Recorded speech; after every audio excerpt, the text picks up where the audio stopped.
Hamas का delegation Cairo पहुंच चुका है और यहाँ पर पहुंच के उसने सीज़ फायर में जो टॉक हो रही है उसके बारे में इसने अपना फैसला सुनाना है। ये जो डेलीगेशन है इसमें हमास के डिप्टी चीफ जो गाजा के है खलील अल अय्या, वो इसको लीड कर रहे डेलीगेशन को। और ये हमास डेलीगेशन पहुंचा है कायरो में, ये आखिरी एक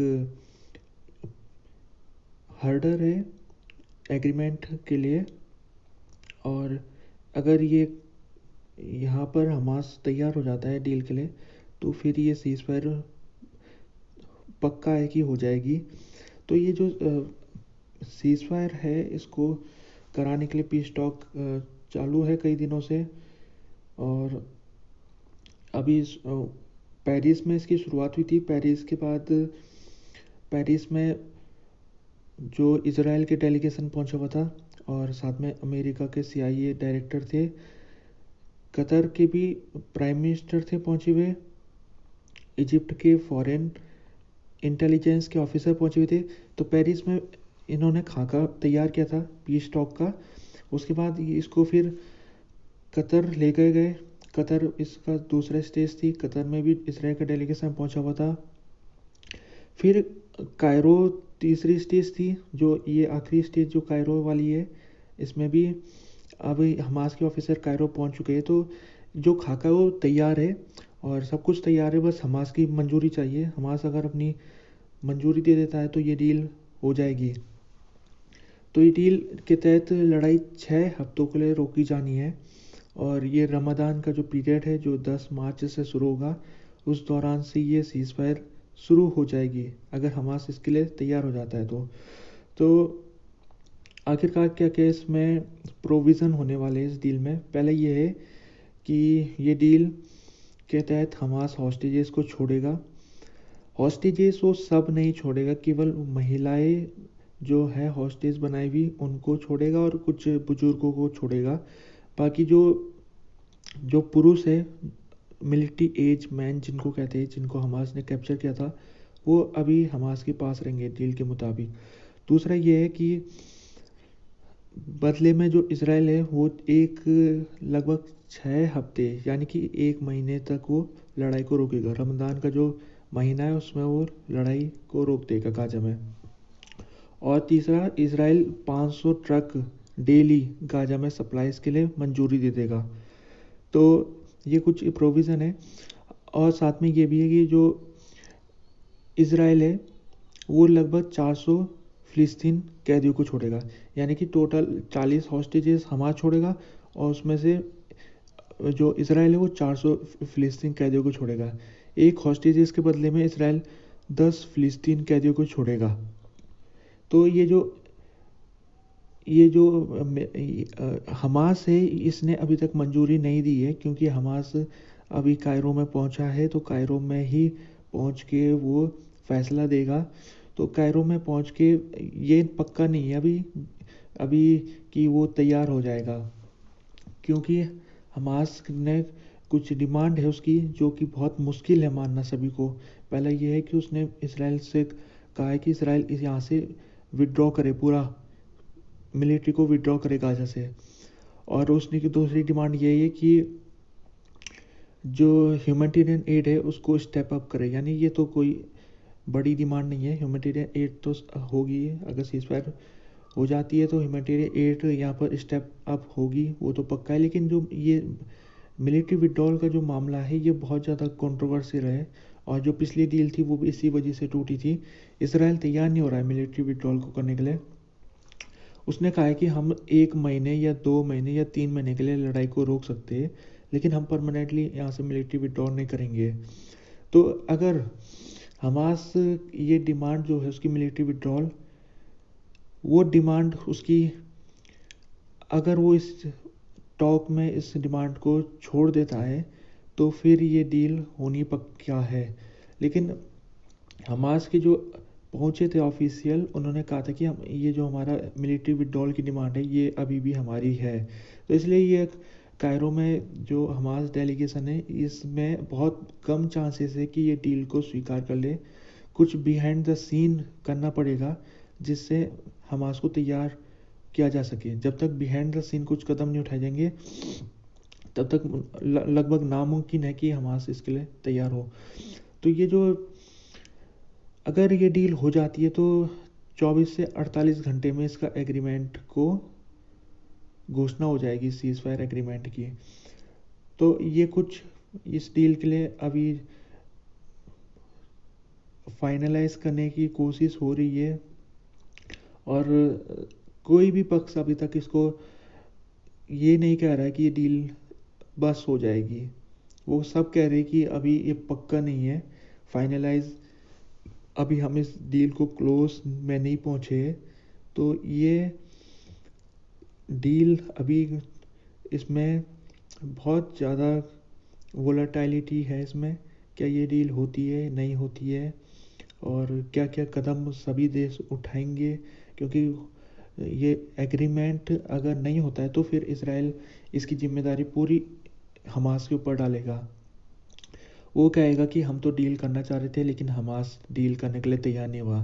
और दूसरा वो ये करेगा कि जो रफ़ा में है वहाँ पर वो ग्राउंड इन्वेजन करेगा, रफ़ा में वो अपना ऑपरेशन स्टार्ट कर देगा और वहाँ पर वो कार्रवाई शुरू करेगा।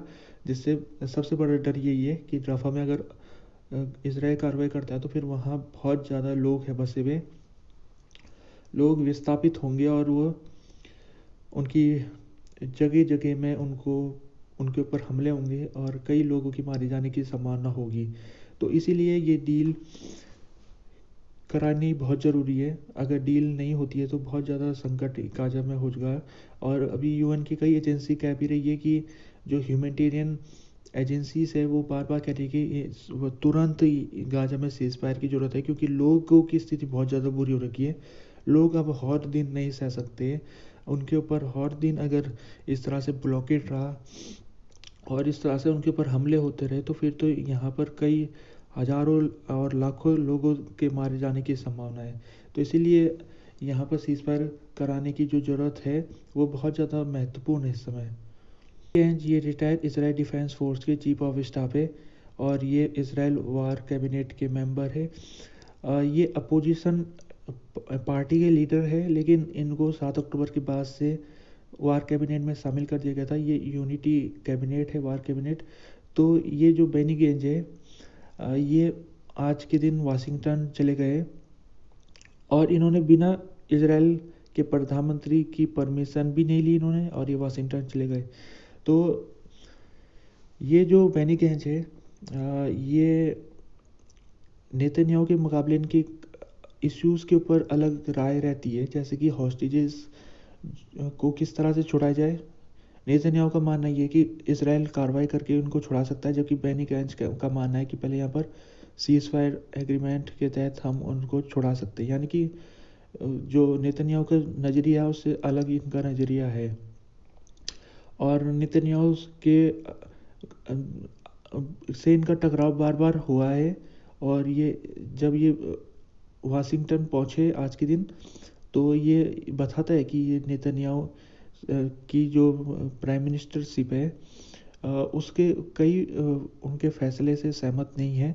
तो वाशिंगटन पहुंच के इन्होंने अमेरिकन ऑफिशियल्स के साथ बातचीत करनी है और इसमें अलग अलग मुद्दे के ऊपर बातचीत होगी कि किस प्रकार से हॉस्टेजेस को छुड़ाया जाए और किस तरह से आने वाले समय में जो पोस्ट वार गाजा के लिए जो सिनेरियो होगा उसमें किस प्रकार से तैयार किया जाए उसके लिए।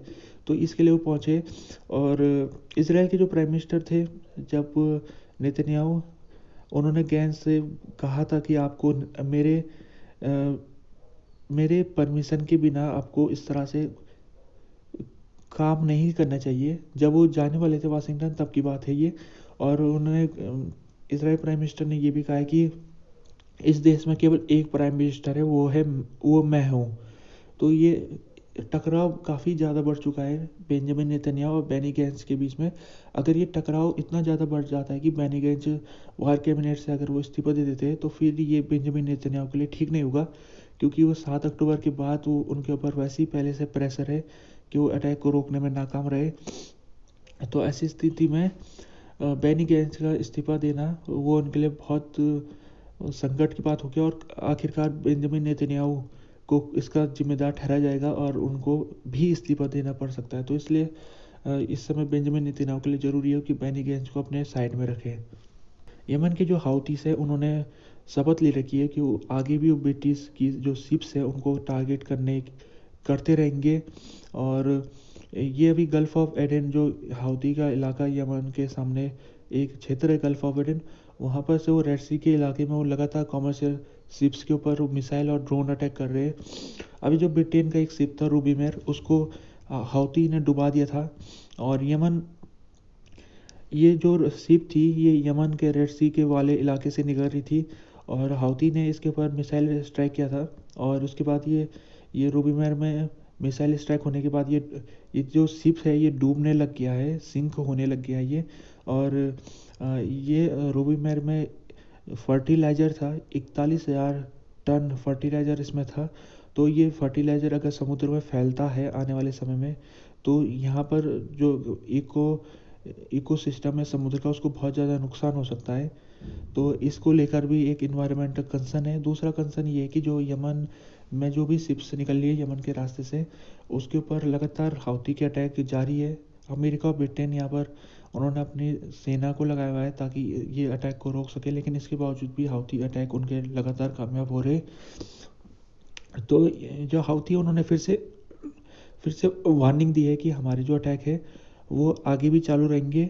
और उन्होंने कहा है कि ये जो भी ब्रिटेन की शिप्स है ये आखिरकार ये जिम्मेदारी ब्रिटेन की है, क्योंकि ब्रिटेन इस समय गाजा में इसराइल के साथ खड़ा हो रखा है। तो ब्रिटेन की जो शिप डिस्ट्रॉय हो रही है उसके पूरा जो बिल है वो ब्रिटेन के नाम पर ही फटेगा। ये कहना हुसैन अल इजी जो कि डिप्टी फॉरेन मिनिस्टर है हाउती लेड गवर्नमेंट के, इन्होंने एक्स में पोस्ट किया है। और आगे उन्होंने क्या लिखा है कि ब्रिटेन एक रोग स्टेट है जो कि यमन को अटैक कर रहा है और इसके अलावा वो गाजा में अमेरिका और इसराइल के साथ मिलकर वो क्राइम कर रहा है, वार क्राइम। इसराइल की मिलिट्री ने कंप्लीट कर दिया है रिव्यू। और ये रिव्यू है जो 100 फ़िलिस्तीन लोग पिछले हफ्ते मारे गए थे जब वो सप्लाईज के लिए पहुंचे थे उधर की तरफ लेने के लिए। तो उसमें 100 लोगों की इसराइल सेना द्वारा फायरिंग से मौत हुई थी और कुछ लोगों की मौत ट्रकों के नीचे दबने से भी हुई थी। तो कुल मिला के 118 के लगभग लोग मारे गए थे। तो ये जांच इसकी शुरू हुई थी इसराइल की तरफ से कि आखिरकार कैसे लोगों की मौत हुई और कौन जिम्मेदार है। तो इसराइल ने मिलिट्री का जो रिव्यू है उसको आज वो कंप्लीट कर दिया है। और उसमें उस रिपोर्ट में ये पाया गया है कि जो इसराइल की फोर्स की जिम्मेदारी नहीं थी, बल्कि जो ज़्यादातर जो फ़िलिस्तीन लोग मारे गए वो भगदड़ में मारे गए। और IDF ने रिपोर्ट में कंक्लूड किया है कि ये जो अनफॉर्चुनेट इंसिडेंट था तो इसमें हुआ ये कि जो गाजा के लोगों ने जब देखा कि सप्लाईज आ रही है उनके लिए रास्ते से निकल रही है तो वो झपट पड़े उस सप्लाईज में और इस दौरान भगदड़ हुई। कुछ लोग इसराइल की सेना जो बिल्कुल सामने थी उसकी तरफ भी बढ़ने लग गए। तो इसराइल की जो सेना है उसने अपनी प्रोटेक्शन के लिए उनके ऊपर फायरिंग शुरू की। और इसराइल का ये साफ कहना है कि हमने उन्हीं लोगों में फायरिंग की जो लोग हमारे लिए सिक्योरिटी खतरा बन रहे थे, हमारे सैनिकों की तरफ जो बढ़ रहे थे लोग, हमने उन्हीं के ऊपर फायरिंग की और हमने उनके टांग में फायरिंग की। तो इसराइल की अथॉरिटीज़ ने ये अपना सफाई दी और उसने अपने आप को इस किलिंग जो हुई थी लोगों की उससे उसने अपने हाथ साफ कर दिया है। लेकिन जो फ़िलिस्तीन अथॉरिटी है उनका कहना ये है कि इसराइल फोर्स की ही प्राइमरी जिम्मेदारी है, क्योंकि इसराइल की जो फोर्सेस है उसने बिना किसी प्रोवोकेशन से उसने फायरिंग की और वहाँ पर फायरिंग होने के बाद ही लोगों में भगदड़ मची और जिस कारण लोगों की ट्रकों के नीचे आने से भी मौत हो गई। तो कुल मिला के जो प्राइमरी जिम्मेदारी वो इसराइल की है, ये फ़िलिस्तीन अथॉरिटीज़ का कहना है। जो ये रिपोर्ट है इसमें रिपोर्ट को बनाने के लिए जिन लोगों से पूछताछ की गई वो इसराइल के कमांडर है। तो जो भी पक्ष है इस रिपोर्ट में सामने आया वो इसराइली पक्ष है। तो इसका एक पक्ष वाली रिपोर्ट है, इसमें दूसरे पक्ष को इसमें शामिल नहीं किया गया है। तो अगर जो सामने उस समय जो थे मौजूद जिन्होंने सब कुछ होते हुए देखा है उनके अलग आंकड़े बता रहे हो, अलग वो अपना बातें बता रहे हैं और वो कह रहे हैं कि जो इसराइल है उसने यहाँ पर शुरुआत की थी, फायरिंग की शुरुआत इसराइल से हुई थी और इसराइल की फायरिंग के बाद यहाँ पर भगदड़ मची थी और और उनका ये भी कहना है कि ज़्यादातर जो मौतें हुई है इसराइल की फायरिंग से हुई है। 1 महीने पहले एक कुछ बच्चों का जन्म हुआ था, उनमें से एक जुड़वा बच्चे वसीम और नसीम अबू अंजा, ये दोनों ट्विंस थे और 1 महीने पहले इनका जन्म हुआ था। और इनकी दुखद बात है कि इनकी मौत भी हो चुकी है। तो इनके ऊपर स्ट्राइक हुआ था रफ़ा में, जो इसराइल ने स्ट्राइक किया था, उसमें एक ही घर के 14 लोगों की में से इनका जो फैमिली था, 14 लोगों का जो फैमिली था, उसके ऊपर उस घर में स्ट्राइक हुआ था, जिसमें ये बच्चों की मौत हो गई और इनके जो पापा है उनकी भी मौत हो गई। तो ये जो बच्चे हैं इनका जन्म लड़ाई में हुआ था और लड़ाई में ही इनकी मौत हो गई। तो ये बताता है कि इस समय रफ़ा में स्थिति जो है वो कितनी मुश्किल है। और ये केवल स्ट्राइक भर से ये हो रहा है, अगर यहाँ पर ग्राउंड इन्वेशन हो जाता है तो ना जाने क्या होगा फिर। तो यहाँ पर कंटिन्यूड वार्निंग सभी दे रहे हैं, यूएन की एजेंसी की हंगर बहुत ज़्यादा है, सीवियर माल न्यूट्रिशन है, गाजा सिटी में वाइड स्प्रेड न्यूट्रिशन माल न्यूट्रिशन की स्थिति बनी हुई है। और 22 लाख लोग इस समय फ़िलिस्तीन लोग, उनके लिए सीवियर शॉर्टेज हो रखा है सप्लाईज़ का।